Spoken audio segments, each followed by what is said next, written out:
এতজন দাঁড়িয়ে আছেন, এতজন বসে আছেন, সবার কাছে নিবেদন মায়েরা, সংসারের জন্য কেঁদো না, ভগবানের জন্য কাঁদো, শান্তি পাবে। এখান ছাড়া কোথাও শান্তি নাই। অনেকে দেখবেন বলে না শান্তি শ্মশানে, শ্মশানে শান্তি তো জ্বলে পুড়ে ছাই হয়ে যাবি, শান্তি কোথায় পাবি? তুই তুই তো পুড়ে গেলি, শান্তি কোথায়? একমাত্র হরিনামে।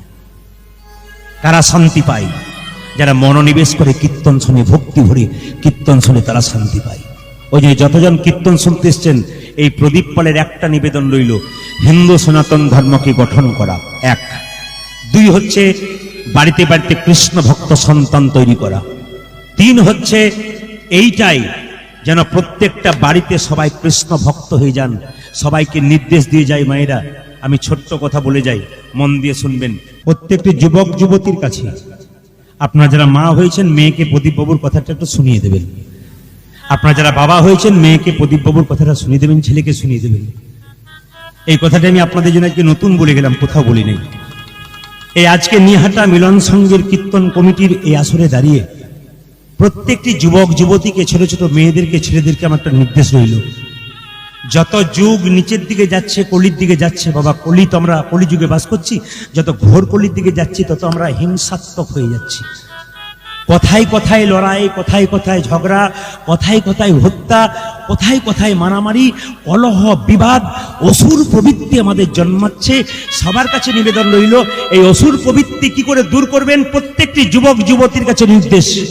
আপনারা যারা ক্যামেরা করছেন তাদেরকে আমি একটা বলে দিই, আপনারা এইভাবে দেবেন যে প্রদীপ পালের কথা শুনুন, যুবক যুবতীর উপরে, যুবক যুবতীদেরকে কি সুন্দর নির্দেশ দিলেন।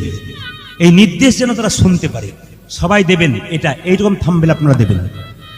সবাই লক্ষ্য করে যে যেখানে আমি কয়েকদিন আগে দেখছিলাম, আপনারা দেখেছেন কেন জানি না, জেলাটার নাম করব না, গন্ডগোল আছে। তার বাবা মা আমাকে ফোন করে বলেছিল আমার মেয়ে হত্যা হয়ে গেল। একটি ছেলে একটি মেয়েকে ভালোবাসত, সে তার মনের ইচ্ছা পূর্ণ করতে পারে নাই, তাকে প্রত্যাখ্যান করেছে। রাস্তার মাঝে চাকু দিয়ে তার গোটা শরীরটা ছিন্ন বিচ্ছিন্ন করে ওইখানে মার্ডার করে পালিয়ে গেছে। লক্ষ্য করুন কোন জায়গায় পৌঁছাচ্ছি আমরা। ছোট ছোট যুবক যুবতীদের কাছে আমার প্রদীপ পালের নিবেদন রইল, এ জগতে কম বয়সে আনম্যাচুরেড ব্রেনে কিছু করো না।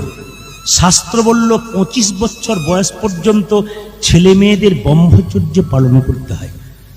25 বছর আগে কিন্তু ছেলে মেয়েদের ম্যাচুয়ার ব্রেন হয় না, আনম্যাচুয়ার। ধরুন একটা 16 বছরের মেয়ে দেখলে একটা ছেলে তাকে খুব বারবার তার কাছে আসছে, তাকে ভালোবাসছে, তাকে সাহায্য করছে, ওকে পরীক্ষা করে দেখতে হবে যে ওই ছেলেটা মেন্টালিটি কোনো দুর্বলতা আছে কি, মানে মানসিক পেশেন্ট না সুস্থ। দেখবেন যে ছেলে বারবার একটা মেয়ের পেছনে ঘুরছে, উপকার করবার চেষ্টা করছে, তার পেছন পেছন ঘুরছে, তার সব কাছে আছে, সেই মেয়েদেরকে বলবো বুঝে নেবেন ওই ছেলেটার এই জায়গাতে দোষ আছে, বারবার তোমার কাছে আসছে। প্রেম থাকবে শুদ্ধ, যেখানে চাওয়া পাওয়া থাকবে না, যেখানে কামনা থাকবে না। প্রেম তোমরা যদি করবে, সবার কাছে নিবেদন রইল কৃষ্ণের প্রতি প্রথম প্রেম করো। মা বাবাকে সবাইকে বলে দিলাম, মেয়েদেরকে এই কথাগুলো শোনাবেন, বাচ্চা শব্দ বন্ধ করেন, মেয়েদেরকে কথাগুলো শোনাবেন, ছেলেদেরকে কথা শোনাবেন। কেন? আত্মেন্দ্র প্রীতিবাঞ্ছা তারে বলে কাম, আর কৃষ্ণেন্দ্র প্রীতিবাঞ্ছা ধরে প্রেম না। কৃষ্ণের প্রতি যদি কেউ প্রীতি রাখতে পারে তবে প্রেম ধরতে পারে। সমস্ত ছেলে মেয়েদেরকে বলবো, সবাইকে বলবো, কৃষ্ণের প্রতি প্রথমে প্রেম করো। যদি কৃষ্ণকে প্রেম তোমরা করতে পারো, কোন পুরুষ যদি তোমার পেছনে লাগে, কৃষ্ণই ঠিক করে দেবে ও ভালো না মন্দ। যদি ভালো হয় তবে কৃষ্ণই ঠিক করে দেবে, তোমার পাশেও থাকবে। আর যদি খারাপ হয়, কৃষ্ণই দেখবে, তোমাকে বুঝিয়ে দেবে, ও খারাপ তোমাকে সরিয়ে দেবে। ওই যে সবার কাছে নিবেদন রইল, এই এমন একটা প্রেম করো না যেখানে শুধু ইন্দ্রিয় তৃপ্তির জন্য প্রেম, দৈহিক সম্ভোগের জন্য প্রেম। এই প্রেম করার জন্য আজকে আমাদের সমাজটা নষ্ট হচ্ছে। প্রত্যেকটি জাতির মানুষের এই ছেলে মেয়েদের মধ্যে একটা দুষ্ট প্রকৃতি রয়েছে, যেটা কিন্তু কম বয়সে করে ফেলছে, আনম্যাচুয়ার ব্রেনে করে রাখছে। ওইটা কিন্তু আপনারা করতে দেবেন না। সমস্ত ছেলে মেয়েদের কাছে নির্দেশ রইল, 25 বছর পর্যন্ত ব্রহ্মচর্য, 25 বছর পরে এই যে 25 বছর পরে কিন্তু ব্রেন ঠিক হয়ে যায়, কাকে ভালোবাসবো, কার সঙ্গ করব, কাকে কি করলে ভালো হয়, ওর কিন্তু ভালো মন্দ বোঝার চেষ্টা হয়ে যায়। তবে একটা কথা বলে যায়, যদি কোনো মেয়ে মনে করে যে আমি শুদ্ধ থাকবো, ভালো থাকবো, কৃষ্ণকে ভালোবাসুন আর এক কাজ করুন, গলায় তুলসী মালা তিলক নিয়ে নিন। দুষ্ট প্রকৃতির ব্যক্তি যে তোমাকে ভালোবাসবার জন্য আসছিল, সে প্রথমেই সরে যাবে। কেন? একে ভালোবাসা যাবে না, এর সঙ্গে ভালোবাসা করলে মাথা মুন্ডু কিছুই খাওয়া যাবে না, চল এর কাছ থেকে সরব। ঠিক আমি বলি নাই? বলুন। যখনই দেখবেন কোনো মেয়ের গলায় তুলসীর মালা এবং তিলক থাকবে, তখনই কোনো পুরুষ যদি দুষ্ট পুরুষ তার সঙ্গে যায়, তার সঙ্গ করতে যায়, তার পেছনে ছড়ে বুঝেন মালা তিলক আছে মানে এ মেয়ে ভক্তি মেয়ে, এর কাছে হেলে এমনি এমনি খেতে পাবো না, দরকার নাই, চল অন্য পথে হাঁটি, মানে তোমার কাছ থেকে কিন্তু সে আস্তে আস্তে সরে যাবে। তাই প্রত্যেকটি ছেলে মেয়ের কাছে আমার নিবেদন রইল, আমার ছেলের মেয়ের মতো প্রেম যদি করো গো, তবে কৃষ্ণের প্রতি প্রেম করো। যেটা বলুন, রাধা রানী কি, শ্যাম সুন্দর কি, মদন মোহন কি, হরিবাসর কি। সকালবেলায় নিয়ম হচ্ছে কি, আসতে সকালবেলায় নিয়ম হচ্ছে কি, মায়েদের নিয়ম হচ্ছে সকালবেলায় দরজাতে কি দেওয়া? জোরে বলুন। গোবর, জল, ছড়া দেওয়া। একটা একটা করে তত্ত্ব বোঝাবো, আপনারা বুঝবেন। দাদা ভাইরা যারা দোকান করেন, ব্যবসা করেন, তাদের দেখবেন দোকানের দরজাতে লেবু লঙ্কা টাঙান না? জোরে বলুন হ্যাঁ না না। একটু বলবেন আপনারা, লেবু লঙ্কা টাঙান না কেন? লেবু লঙ্কা টাঙান কেন? অনেকে প্রশ্ন করেন কিন্তু উত্তরটা পান না। আজকে আমি উত্তর দিয়ে দেবো, কি কি কাজ করলে সংসার উন্নতি হয়। একটা একটা করে তত্ত্বগুলো শুনবেন। প্রথমে বলে দিই, সকালবেলায় দরজাতে ঘুম থেকে উঠে গোবর জল ছড়া দিতে হয়। শুধু জল ছড়া দেবেন না মা, কি দেবেন? গোবর জল ছড়া। আচ্ছা বলুন তো, সূর্য ওঠার আগে দিতে হয় না সূর্য ওঠার পরে দিতে হয়? জোরে বলবেন। আগে। আচ্ছা, সূর্য ওঠার আগে দিনে কি হয়? 33 কোটি দেবদেবীর আসা যাওয়া হয়। আর সূর্য ওঠার পরে দিলে কি হয় না, যমরাজা খাতা কলম নিয়ে দাঁড়িয়ে থেকে কয়জন মেম্বার আছে, কাকে ক নম্বরে নিয়ে যাবে, নোট করতে থাকে। এবার বলুন, গোবরটা দেবেন কেন? আপনি মাটি দিতে পারতেন, গোবর জল দেবেন কেন? মায়েরা শুনে রাখুন, গোবর কেন দেবেন? গোবর হচ্ছে একটা গাভীর শরীরে 33 কোটি দেবদেবী আছে, একজন জায়গা পায়নি, তিনি মা লক্ষ্মী। মা লক্ষ্মী কাঁদতে কাঁদতে গাভীকে বলেছিল, মা তোমার শরীরে সবাই জায়গা পেল, আমি পেলাম না, আমাকে একটা জায়গা করে দাও।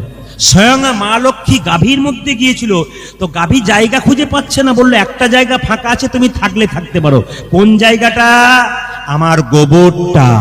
স্বয়ং মা লক্ষ্মী গোবরের মধ্যে গিয়েছিল। মা, ওই জন্য গোবর হচ্ছে লক্ষ্মী, যে সকালবেলায় জল ছড়া দেয় গোবর দিয়ে, তার বাড়িতে স্বয়ং মা লক্ষ্মীর আসা যাওয়া হয়। এই জন্য আপনাদের কাছে নিবেদন রইল, আপনার সকালবেলায় গোবর জল ছড়া বাড়িতে দেবেন। আচ্ছা মায়েরা, এবার বলে রাখি, যে যেখানে বসে আছেন, যে আচ্ছা লক্ষ্মী পুজোতে আপনারা ঘন্টা টন্টা বাজান? জোরে বলুন হ্যাঁ না না। বাজান না, কিন্তু কেন বাজান না? ঘণ্টকর্ণ নামে এক দেবতা লক্ষ্মীর সঙ্গে খারাপ ব্যবহার করেছিল, ওই জন্য লক্ষ্মী পুজোতে ঘন্টা বাজাতে নেই। একটা নিয়ম আপনাদের বলে দিই, যাদের বাড়িতে অলক্ষ্মী বারবার প্রবেশ করছে, এই নিয়মটা শুনবেন। এটা কিন্তু বিখ্যাত জ্যোতিষের কথা আমি বলে দিলাম, বিখ্যাত জ্যোতিষের কথা। যাদের বাড়িতে বারবার আর্থিক অভাব, অলক্ষ্মী ঢুকছে, তারা দুটো দিন দুটো কাজ করুন। মঙ্গলবার দিন একটা কাজ করুন, আর বৃহস্পতিবার দিন একটা কাজ করুন। কি করবেন? দেখবেন অলক্ষ্মীর বাস কোন জায়গাতে? বিশেষ করে অলক্ষ্মীর বাস হচ্ছে অন্ধকার জায়গাগুলোতে। বাড়ির যে জায়গাগুলো অন্ধকার জায়গা, সেই জায়গাগুলোতে কিন্তু অলক্ষ্মীর বাস। এই জন্য অন্ধকার জায়গাগুলোতে আপনারা কি করবেন? ওই বৃহস্পতিবার দিন এক বালতি জলে একবারে কেনা লবণ, পরিষ্কার লবণ, রান্না করার লবণ নেবেন না, কিন্তু মানে যে রান্না করছিলেন ওই লবণটা নিয়ে নেবেন না, কেনা এক প্যাকেট লবণ থেকে শুদ্ধ লবণ নিয়ে আপনি গোটা বাড়ির যে অন্ধকার জায়গাগুলো আছে, ওই লবণ জল দিয়ে গোটা বাড়িটা ধুয়ে মুছে পরিষ্কার করুন। আপনার লাভ না পেলে বলবেন আমাকে, একটা একটা করে শুনবেন মন দিয়ে। প্রত্যেক বৃহস্পতিবার আপনারা এক বালতি জলে একটুখানি নেবেন, ওই লবণ নেবেন, লবণ জল দেওয়া বাড়িটা, গোটা বাড়ির ভেতর থেকে একবারে যেখানে অন্ধকার হলো সব জায়গাটা ধুয়ে মুছে পরিষ্কার করুন। আর মঙ্গলবার এক কাজ করবেন, এক বালতি জলে একটু কর্পূর নিয়ে ওই অন্ধকার জায়গাগুলো পরিষ্কার করুন। দেখবেন আপনার বাড়িতে অলক্ষ্মী সহজে প্রবেশ করতে পারবে না। কিছু নিয়ম আছে, অনুকূল ঠাকুরজির কিছু কথা আছে, যে কথাগুলো আমি বলার পর অনেক ব্যক্তিরাই অনেক খারাপ খারাপ মন্তব্য করেছিল। ঝাঁটা কোথায় রাখতে হয়, দেখবেন অনেক ব্যক্তি বলেছিল। প্রদীপ পাল বলে, এ প্রদীপ পালের বাবার কথা নয়, প্রদীপ পালের কথা নয়। যারা পড়াশোনা করে না তারা কথা বলে, ভালো করে পড়ে নেবেন। অনুকূল ঠাকুর পরিষ্কার করে বলেছেন, ভাগবত পাঠক বড় বড় যারা বাংলাদেশের আছে, দেখবেন ভাগবত পাঠকের কথাগুলো দেখবেন, পরিষ্কার করে লেখা আছে। সৎসঙ্গীরা বলছেন ঝাঁটা বাড়িতে 3 জায়গায়, ঝাড়ু 3 জায়গায় রাখতে নাই। কোথায় কোথায় বলুন তো? একটি রান্না, একবার অনুকূল ঠাকুরের বাণী, আমরা যদি রামকৃষ্ণ দেবের বাণী বলতে পারি, আমরা যদি বিবেকানন্দের বাণী বলতে পারি, যারা পড়াশোনা করে না তারা এগুলোকে নিয়ে বলে, আর যারা পড়াশোনা করে তারা কিন্তু কোনো মতে বলবে না, যারা জ্ঞানী ব্যক্তি তারা বলবে না। অনুকূল ঠাকুরজি বললেন 3 জায়গায় ঝাঁটা রাখতে নেই। শোবার ঘরে অনেকে দেখবেন ঝাঁটা রাখে বালিশের পাশে, একবার রাখবেন না, দারিদ্রতা আছে। রান্নাঘরে ঝাঁটা রাখবেন না, কেন? রান্নাঘর হচ্ছে মা অন্নপূর্ণার বাড়ি, ওইখানে আপনি ঝাঁটা কোনো মতে রাখবেন না। আর তৃতীয় কোথায় বলুন তো? তৃতীয় হচ্ছে যেখানে ঠাকুর ঘর, সেখানে আপনি ঝাড়ু রাখবেন না, ঠাকুর ঘর থেকে বাইরে রাখবেন। তবে একটা কথা আপনাদের বলে রাখি, আপনারা মন্দিরে যখন প্রদীপ দেবেন, ঘিয়ের প্রদীপ এবং তেলের প্রদীপ, তখন মাথায় রাখবেন তেলের প্রদীপ সবসময় ভগবান বলুন দেবদেবী বলুন বাঁ দিকে দেবেন, আর ঘিয়ের প্রদীপ সবসময় জ্বলবে ভগবান বলুন দেবদেবী বলুন ডান দিকে জ্বলবে। খুব মাথায় রাখবেন, এগুলো সংসারে করলে আমাদের লাভ আছে। আমরা কীর্তন শুনি কেন? আমাদের সমাজকে পরিবর্তন করা, সংসারকে পরিবর্তন করা, সংসারের অভাব পরিবর্তন করা। যতগুলো কথা বলবো প্রত্যেকটি শাস্ত্রের কথা বলবো, কারণ আমি যখন কোনো কথা বলবো সেই কথা 10 লাখ লোক শোনে। এতগুলো ক্যামেরা হচ্ছে, সব ভিউজ হবে, কিন্তু সব মানুষ শুনছে, জ্ঞানী লোকরা শুনবে, তারা প্রমাণ দেখবে যে সত্যি আছে কিনা। হ্যাঁ, অনুকূল ঠাকুরের বাণী পরিষ্কার করে বিভিন্ন ভাগবতীয় কথা আমি আসলে তুলে ধরি। সেই ভাগবতীয় কথাকে তুলে ধরার জন্য অনেকের হিংসা হয়, এগুলো কোথা থেকে পায়? যারা পড়ে না তারা এই কথা বলে পরিষ্কার করে যান, যারা পড়াশোনা করবে তারা কোনো মতেই বিদ্রুপাত্মক মন্তব্য করবে না, আর যারা যে সম্বন্ধে জানে না তারা সেই সম্বন্ধে মন্তব্য করতে থাকে। একটা কথা বলি আপনাদেরকে, সাধুগুরু বৈষ্ণবের চরণে প্রণাম জানাই, মহাপ্রভুর আশীর্বাদ আপনাদের উপর পড়ুক, মহাপ্রভুকে প্রণাম জানাই, চৈতন্য চরিতামৃতকে প্রণাম জানাই, প্রত্যেকটি শাস্ত্রগ্রন্থকে প্রণাম জানাই, প্রত্যেকটি গৌড়ীয় মঠের যারা সাধুগুরু বৈষ্ণব আছে তাদেরকে প্রণাম জানাই, প্রত্যেকটি ইস্কন মন্দিরে যারা প্রভুপাদ আছেন তাদেরকে প্রণাম জানাই, প্রত্যেকটি সাধুগুরু বৈষ্ণব যারা এখানে এসেছেন তাদের চরণে কোটি কোটি প্রণাম জানাই। এদেরকে প্রণাম না জানালে, এদের আশীর্বাদ না পেলে কীর্তন করা কোনোদিন সম্ভব হয় না। একটা করে শুনবেন মায়েরা, যে যেখানে বসে আছেন। তাহলে এই কাজগুলো বললাম, এইবার মাথায় রাখবেন, বাড়িতে আপনি গোবর জল দিচ্ছেন, ভালো করছেন, লক্ষ্মী পুজোতে ঘন্টা কিন্তু বাজে না। দ্বিতীয়, লক্ষ্মী পুজোতে এক জায়গায় বলেছিলাম আপনাদের বারুইপুরে, কলা লক্ষ্মী পুজোয় দিতে নাই। একজন ব্রাহ্মণ কিন্তু উঠেছিল আসলে, এক দাদা জানেন না, কলা দিতে নাই মানে কি বলছে দিতে নাই? উনি পড়াশোনা করেন নাই। লক্ষ্মীর স্তন যুগল থেকে কলার সৃষ্টি হয়েছে, ওই জন্য কলা আপনারা লক্ষ্মী পুজোয় দেবেন না। তবে কোন সময় দেবেন? লক্ষ্মী পুজোয় কখন দেওয়া হয়? লক্ষ্মী এবং নারায়ণ যখন যুগলে থাকে তখন কলা দিতে হয়। একা লক্ষ্মীকে কলা দিতে নাই, এটা হচ্ছে শাস্ত্রীয় কথা। একা লক্ষ্মীকে কলা দিতে নাই, লক্ষ্মী এবং নারায়ণ যখন যুগলে থাকবে মা, তখন আপনারা কলা দেবেন। কোনো বাড়িতে লক্ষ্মীকে একা রাখবেন না, আস্তে, কোনো বাড়িতে লক্ষ্মীকে একা রাখবেন না, লক্ষ্মী এবং নারায়ণকে আপনারা যুগলে রাখবেন। কেন বলুন তো? যে বাড়িতে একা লক্ষ্মী থাকে, নারায়ণ থাকে না, শাস্ত্র বলছে সে বাড়িতে লক্ষ্মী চঞ্চলা হয়ে যায়। ওই জন্য লক্ষ্মী যদি চঞ্চলা হয়ে যায় তার বাড়িতে লক্ষ্মী স্থিতি হয় না। আমি একটা প্রমাণ দিই, আপনার বাড়িতে অনুষ্ঠান করছেন, আপনার মেয়েকে নিমন্ত্রণ করেছেন, জামাইকে করেছেন, জামাই হয়তো আসে নাই, মেয়ে কিন্তু দেখবেন ঘরের বার আর ঘর করবে। কেন? তাহলে কি কিছু ভাবলো নাকি, না কোনো গন্ডগোল হলো নাকি, যদি কিছু হয়ে যায় তাহলে আবার অন্যরকম হয়ে যাবে, দেখবেন মন কিন্তু চঞ্চল হয়ে যায়। ওই জন্য মেয়েদের মন যেমন চঞ্চল থাকে, স্বামী যদি না আসে, সেরকম লক্ষ্মী যদি নারায়ণকে আপনার যুগলে না রাখেন, তবে নারায়ণ কিন্তু লক্ষ্মী নারায়ণ যুগলে থাকে। লক্ষ্মী নারায়ণকে যুগলে রাখবেন, কোনোদিন একা রাখবেন না। দেখবেন আপনারা যারা ক্যালেন্ডার দেখেছেন, ছবি দেখেছেন, এখনকার ক্যালেন্ডারে ছবি বিভিন্ন রকম করছে, কিন্তু অ্যাকচুয়ালি ক্যালেন্ডারের ছবিটা বলে দিই আপনাদেরকে, যে ক্যালেন্ডারের ছবি দেখবেন সব জায়গায় দেখবেন লক্ষ্মী নারায়ণের পদসেবা করছে। কিন্তু আমরা কি বলি? এসো মা লক্ষ্মী, বসো মা ঘরে, আমার ঘরে থাকো মা অন্ধকার করে, না কি বলি? ও আলো করে নাকি? আমার মাঝে মাঝে ভুল হয়ে যায়, ঠিক করে দেবেন। এসো মা লক্ষ্মী, বসো মা ঘরে, আমার ঘরে থাকো মা আলো করে। লক্ষ্মীর কাছে কি চান? ধন চান, ধন চান, ধন চান। আমি একটা করে প্রমাণ, দাদা বলে দিলেন একটু তত্ত্ব বেশি বলবেন, ওই জন্য আপনাদের তত্ত্বের দ্বারা বলে দিই, একটু মন দিয়ে শুনেন। ধান এবং দুর্বা কখন দেন? জোরে বলুন। ছেলেকে আশীর্বাদ করছেন, মেয়েকে আশীর্বাদ করছেন বিয়ের সময়, বেশ। আচ্ছা বলুন, ধান দুর্বা দিচ্ছেন, আর ধান দুর্বা কখন দিচ্ছেন বলুন তো? যখন দেখবেন বাচ্চা ছেলেকে আশীর্বাদ করছেন, ধান দুর্বা দিচ্ছেন। কেন ধান দুর্বা দেবেন? এই দুর্বাটা কে? এই দুর্বা হলো অসুর। দুর্বা ঘাসকে আমরা দিচ্ছি, আশীর্বাদ দিচ্ছি, দুর্বা অসুর, অথচ তাকে দিলাম আশীর্বাদ দিলাম কেন? দুর্বা অসুর। প্রশ্ন করবেন অসুর কেন হলো? অসুর বংশে জন্ম দুর্বাসুর। কিন্তু দুর্বাসুর অসুর বংশে জন্ম হলে কি হবে? ভগবানের ভক্ত ছিল তো, ভগবানকে বলেছিল প্রভু আমি তোমার ধ্যান করছি। ভগবান খুশি হয়ে বলল দুর্বাসুর তুমি কি, দুর্বাসুর তুমি কি চাও? বলে আমি ভগবানের চরণ পাই, আমি ভগবানের চরণ চাই, আর আমি অমরত্ব চাই, আমি বাঁচতে চাই, আমি দীর্ঘদিন, আমি সারা জীবন বাঁচতে চাই। না, এ দেবতাদের অধিকার, তোমার অধিকার নয়। তবে দুর্বাসুর তুমি ধ্যান করতে করতে গোটা মাংসগুলো খসে পড়ে গেছে, দুর্বাসুরের হাড়গুলো ছিল। এই ধ্যানে সন্তুষ্ট হয়ে ভগবান বলল দুর্বাসুর তোমাকে অমরত্ব দিতে পারলাম না, কিন্তু একটা আশীর্বাদ দিলাম, তুমি দুর্বা ঘাস রূপে পৃথিবীতে জন্ম নেবে। কি গ্রীষ্ম, কি বর্ষা, কি শীত, জোরে বলুন দুর্বা ঘাস মরে? জোরে বলবেন আপনারা, মরে? না না বলবেন আপনারা।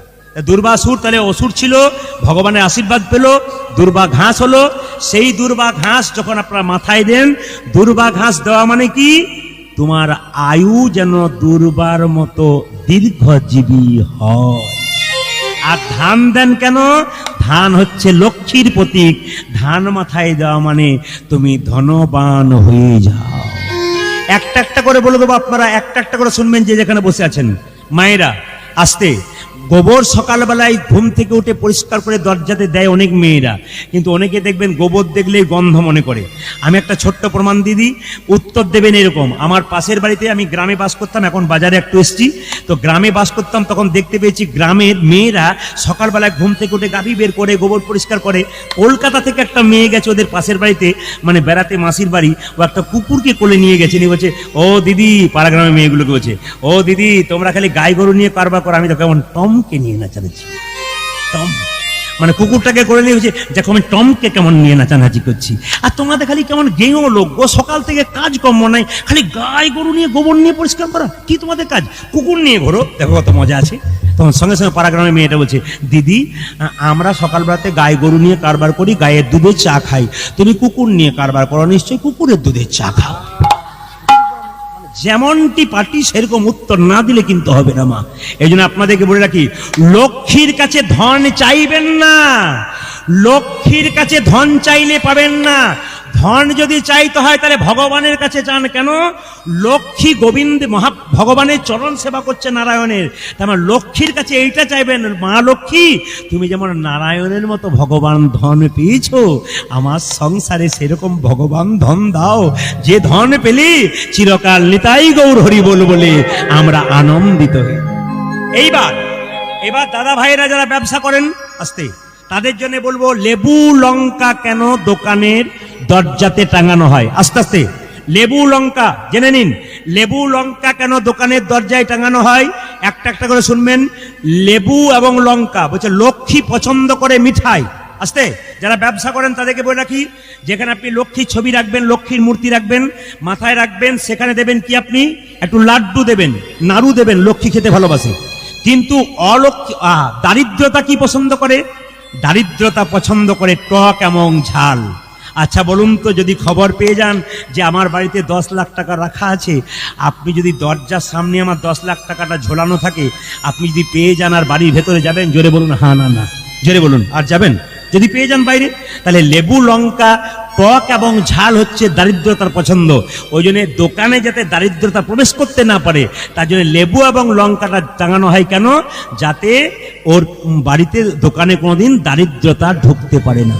এইবার একটা প্রশ্ন আমাকে করেছিল, এই প্রশ্নের উত্তরটা দিয়ে দিয়ে আমি আবার লীলাতে যাব, আবার তত্ত্বের মধ্যে ঢুকবো। একজন প্রশ্ন করেছিল, প্রদীপ বাবু উত্তর আপনাকে দিতে হবে। বলে কি? আমার যদি আমার মাথায় আছে তাহলে উত্তর দেবো, নইলে সন্ধান করে আমি দিয়ে দেবো। তো আমার উত্তরটা জানা ছিল না, সন্ধান করে দিলাম। মন দিয়ে শুনুন। বলছে গণেশের ছবি দেখেছেন? জোরে বলুন হ্যাঁ না না। এই যে ঘুমাচ্ছে সে বলুন ওখানে। সে ভাবছে যে আমাকে দেখে ভাবছে না, ঘুমাবেন না। গণেশের ছবি দেখেছেন মায়েরা? জোরে বলুন হ্যাঁ না না। আচ্ছা কিছু মনে করবেন না। গণেশের জন্ম কোথা থেকে? মা দুর্গার শরীরের ময়লা থেকে। ভালো করে শুনবেন, মা দুর্গার শরীরের, আস্তে, গণেশের জন্ম কোথা থেকে? মা দুর্গার শরীরের ময়লা থেকে। ভালো করে শুনবেন। একবার ভগবান শিবকে মা দুর্গা বলল, স্বামী আমি পুত্র চাই। বলল তুমি যদি পুত্র চাও ভগবান বিষ্ণুর ধ্যান করো। সঙ্গে মা দুর্গা যদি ভগবানের বিষ্ণু ধ্যান করতে পারে পুত্র পাওয়ার জন্য, আপনারা যারা পুত্র পান নাই তারা ভগবানের ধ্যান কেন করবেন না? আপনাদের করতে হবে। মা দুর্গা যখন ভগবান বিষ্ণু ধ্যান করেছিল, ভগবান বিষ্ণুর একটা অংশ স্বরূপ জন্ম নিয়েছিল কে? গণেশ। তার প্রমাণ কি? বিষ্ণুর কটা হাত? জোরে বলুন। 18টা। বিষ্ণুর 18টা হাত। দু চারজন ভাবছে তাহলে হলিও হইতে পারে বোধ। হ্যাঁ হ্যাঁ, ওই জন্য চুপচাপ হয়ে গেছে। বিষ্ণুর কটা হাত? জোরে বলুন। 4টা হাত। 4টা হাতে কি থাকে? শঙ্খ, চক্র, গদা, পদ্ম। গণেশের কটা হাত? জোরে বলুন। 4টা। কি কি আছে? শঙ্খ, চক্র, গদা, পদ্ম। তাহলে বিষ্ণুর একটা অংশ স্বরূপ গণেশ হয়ে গেল। আমি বুঝিয়ে দেবো, যারা ব্যবসা করেন তারাও এখনই শুনবেন, আর যারা সংসারে থাকেন তারাও শুনবেন, দুটো লাভ আছে এর মধ্যে। আমাকে প্রশ্ন করেছিল যে গণেশের ছবি দেখেছেন তো, গণেশের সুরটা কোন ছবিতে ডান দিকে আর কোন ছবিতে বাঁ দিকে, তো ডান দিকে কেন রয়, আবার কোন ছবিতে বাঁ দিকে কেন? তাহলে কি ভুল করছে? আমি বলবো না, ভুল করছে না। গণেশের সুর ডান দিকেও হয়, গণেশের সুর বাঁ দিকেও হয়। তো কোন গণেশ আপনারা বাড়িতে রাখবেন, ডান দিকে সুরাওলা না বাঁ দিকে সুরাওলা? এই প্রশ্ন কিন্তু আমার কাছে ছিল। আজকে আমি সবার সামনে উত্তরটা দিয়ে দিই। আগে জেনে দিই যে গণেশের তাহলে গণেশকে পেয়েছিল ভগবান বিষ্ণুর অংশ স্বরূপ। কিছু মনে করবেন না। লক্ষ্মীর জন্ম কথা একটু বলে দিই। লক্ষ্মীর জন্ম হয়েছিল সমুদ্র থেকে। কিন্তু মায়েরা বলুন তো, লক্ষ্মী দেখতে ভালো, তার বাহনটা কি বলুন তো? জোরে বলুন। পেঁচা। আচ্ছা, আমাদের ওখানে একটা লোক এই কয়েকদিন আগে তার ছেলের জন্য মেয়ে দেখতে গিয়েছিল। দিয়ে বলুন, দাদা কেমন দেখলেন? দাদা যদি পয়সা পাতে আমি 1 পয়সা খুঁজবো না, মেয়ে তো নয়, যেন লক্ষ্মী প্রতিমা গো, দেখতে লক্ষ্মী, এত সুন্দর দেখতে, দাদা টাকা নেবো না। আবার পাশের জনকে জিজ্ঞেস করেন, তুমি মেয়ে দেখতে গেছো, তুমি কেমন? আর বলো না, পেঁচার মতো মেয়ে পছন্দই হলো না। তাহলে যে লক্ষ্মী এত সুন্দর, তার পেঁচা বাহন কেন হলো? না না, যুক্তি আছে, প্রশ্ন আছে, তার উত্তর আছে। লক্ষ্মী এত সুন্দর দেখতে, তার বাহন পেঁচা হলো কেন? যুক্তি আছে, যুক্তিগুলো শুনবেন। যুক্তি খণ্ডন হলে আমাকে বলবেন যে যুক্তি ভুল বলছেন আপনি। লক্ষ্মী এত সুন্দর দেখতে, বাহন পেঁচা কেন? পেঁচা দিনের বেলায় দেখতে পায়? জোরে বলুন হ্যাঁ না না। পেঁচা কখন দেখতে পায়? পেঁচা রাত্রিবেলায় দেখতে পায়, ঠিক তো?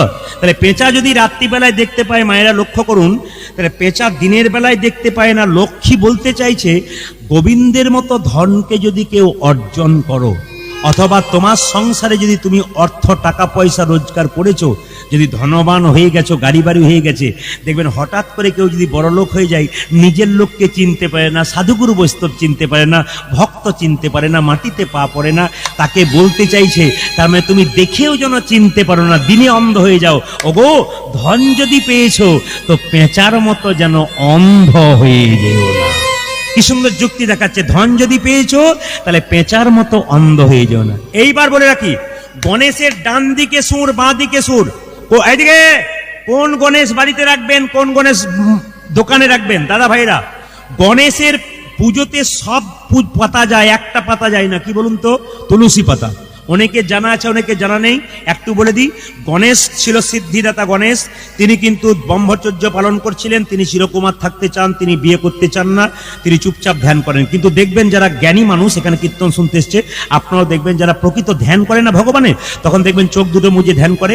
এমনভাবে ধ্যান করে, কখনো হাসে, কখনো কাঁদে, কখনো কিরকম যেন করে, মানে মুখটা কিরকম হয়ে যায়। যারা প্রকৃত ধ্যান করে, ভগবানকে দেখে, হাসে, কাঁদে নিজের মনে।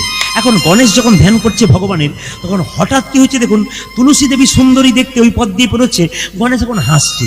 হাসছে কেন বলুন তো? ও ধ্যানের মাধ্যমে হাসছে, ভগবানের সঙ্গে যেন কথা বলতে চাইছে। তুলসী ভাবছে, তাহলে আমাকে দেখে বোধহয় হেসেছে, একবার যাই। এখন তুলসী কি করেছে বলুন তো? সঙ্গে সঙ্গে গিয়ে বলেছে, আমি তোমায়, ইংরেজিতে বলবো না, আমি তোমায় ভালোবাসি। এখন যেই না বলেছি ভালোবাসি, সঙ্গে সঙ্গে গণেশ কিন্তু রেগে লাল। কে তুমি? আমি তুলসী। আমাকে দেখলে লোকে পাগল হয়ে যায়। আমার মতো সুন্দরীকে দেখে তুমি কি বলতে চাইছো? দূর হয়ে যাও, আমি ধ্যান করছি, দূর হয়ে যাও। তুলসী বারবার বলছে, শোনো, তুমি যতই আমাকে বিদ্রুপাত্মক মন্তব্য করো, যা খারাপ খারাপ কথা বলো, আমি তোমার কাছ থেকে যাবো না, তোমাকে আমি বিয়ে করতে চাই। বারবার যখন বিবাহের প্রস্তাব দেয়, তখন গণেশ উত্তেজনা হয়ে চিৎকার করে বলে উঠলো, যাও, তোমাকে অভিশাপ দিলাম, তোমার দৈত্য স্বামী হোক। বলুন তো মায়েরা, তুলসী দেবীর স্বামীর নাম কি ছিল? জোরে বলবেন আপনারা। শঙ্কচূড় দত্ত। তখন তুলসীর মনে রাগ হয়ে গেল, গণেশ তোমার খুব অহংকার না? তুমি ব্রহ্মচর্য পালন করবে, তুমি চিরকুমার থাকবে, তাহলে তোমাকে দেখাচ্ছি মজা। বলে কি দেখাবো? আয়তকে ভালো করে শোনো, তোমাকে অভিশাপ দিলাম, তুমি যে ব্রহ্মচর্য পালন করছো, চিরকুমার থাকতে যাও, তুমি কুমার থাকবে না, তোমার একের চাইতে দুটো বেশি বিয়ে হবে, একের চাইতে বিয়ে হবে, মানে একের অধিক তোমার বউ হবে। গণেশের দুটো বিয়ে হয়েছিল মা। একটা স্ত্রীর নাম সিদ্ধি, একটা স্ত্রীর নাম ঋদ্ধি। ভালো করে শুনবেন আপনারা। গণেশের দুটো স্ত্রী ছিল, একটার নাম সিদ্ধি, একটার নাম ঋদ্ধি। কিন্তু আশ্চর্যের ব্যাপার, গণেশ কিন্তু দুজনকে খুব ভালোবাসতো। অপরাধ দেবেন না, কোনো ব্যক্তি যদি দুটো বিয়ে করে, ডান দিকে একটি বউ বসে থাকে, বাঁ দিকে একটি বউ বসে থাকে, যদি ডান দিকের, যদি ভদ্রলোক যদি বাঁ দিকের জনকে তাকায়, তখন ডান দিকের জন কি বলে, কি ওদিকে দেখছে, আবার আমার দিকে তাকায়। আবার বাঁ দিকের জন বলে, কি ওদিকে দেখছে, আমার দিকে তাকায়। এখন সিদ্ধির দিকে যখন গণেশ তাকায়, তখন তার সুরটা কোন দিকে যায়, জোরে বলুন। না না, যুক্তি আছে। গণেশের সুর যখন সিদ্ধির দিকে তাকায়, তখন গণেশের সুর সিদ্ধির দিকে যায়, আর গণেশ যখন ঋদ্ধির দিকে তাকায়, তখন গণেশের সুর ঋদ্ধির দিকে যায়। এখানে তত্ত্বটা কি না, গণেশের সুর যখন ডান দিকে যায়, তখন বিনায়ক গণেশ, তার মানে কি সিদ্ধিদাতা গণেশ। যারা ভগবানের ভজন করেন, সিদ্ধি লাভ করতে চান, তারা বাড়িতে গণেশ রাখবেন, কিন্তু সেই গণেশের মুখটা যেন ডান দিকে থাকে। ভালো করে বুঝতে পারলেন? গণেশ যখন বাড়িতে রাখবেন, তখন মনে রাখবেন সেই গণেশ বাড়িতে থাকবে, সে যেন সিদ্ধিদাতা গণেশ, মানে ডান দিকে থাকে। আমাদের মন যেন গোবিন্দের চরণে মতি হয়, আমরা সিদ্ধি প্রাপ্ত হয়। আর যারা ব্যবসা করছেন দাদা ভাইরা, ঋদ্ধি মানে হচ্ছে সমৃদ্ধি, মানে ব্যবসা বাণিজ্যতে উন্নতি সমৃদ্ধি হবে।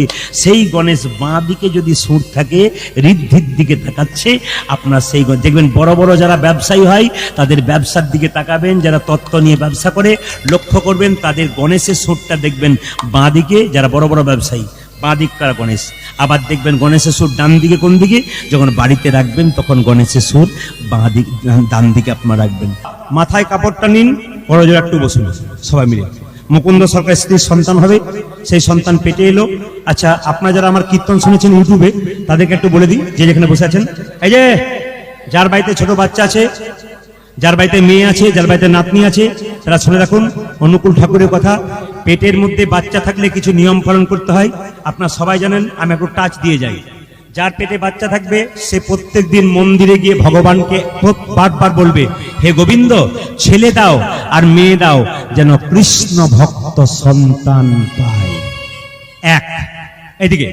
দুই, শ্রীমদ্ ভাগবত গীতার 2-4 লাইন করে প্রত্যেক দিন পড়বে, যদি পড়তে না পারে মাথায় ঠেকাবে।